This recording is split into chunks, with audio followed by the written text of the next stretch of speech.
तो आइए दोस्तों सावन का श्रेष्ठ दान के बारे में जानते हैं। सावन का महीना हिंदू धर्म में बहुत पवित्र माना जाता है। इस महीने में भगवान शिव की पूजा अर्चना की जाती है और विभिन्न प्रकार के दान पुण्य किए जाते हैं। सावन में दान करने से पुण्य मिलता है और भगवान शिव की कृपा प्राप्त होती है।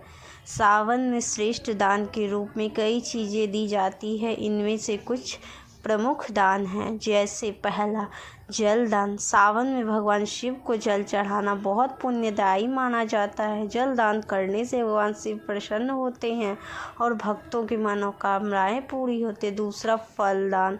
सावन में फल दान करना भी बहुत अच्छा माना जाता है। फल भगवान शिव को चढ़ाए जा सकते हैं या गरीबों को दान किए जा सकते हैं। तीसरा है अन्न दान। अन्न दान करना भी बहुत पुण्यदायी माना जाता है। सावन में गरीबों को अन्न दान करने से भगवान शिव की कृपा प्राप्त होती है। तो चौथा है दोस्तों वस्त्र दान। सावन में वस्त्र दान करना भी बहुत अच्छा माना जाता है। गरीबों को वस्त्र दान करने से भगवान शिव प्रसन्न होते हैं। पांचवा है गाय को हरा चारा खिलाना। सावन में गाय को हरा चारा खिलाना बहुत पुण्यदायी माना जाता है। इससे भगवान शिव की कृपा प्राप्त होती है और घर में सुख शांति बनी रहती है। छठा है शिवलिंग पर बेलपत्र चढ़ाना।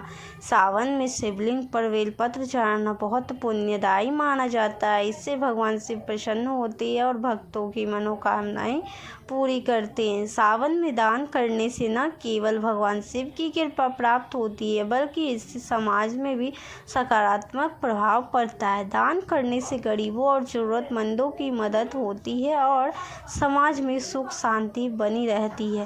सावन के महीने में दान करने के लिए कुछ विशेष बातों का ध्यान रखना चाहिए। दान करते समय मन में सकारात्मक भावना होनी चाहिए और दान करने के बाद भगवान शिव का आशीर्वाद लेना चाहिए। इससे दान का पुण्य मिलता है और भगवान शिव की कृपा प्राप्त होती है। अंत में सावन का महीना भगवान शिव की पूजा अर्चना और दान पुण्य करने का सबसे अच्छा समय है। इस महीने में दान करने से पुण्य मिलता है और भगवान शिव की कृपा प्राप्त होती है। इसलिए सावन के महीने में दान जरूर करना चाहिए।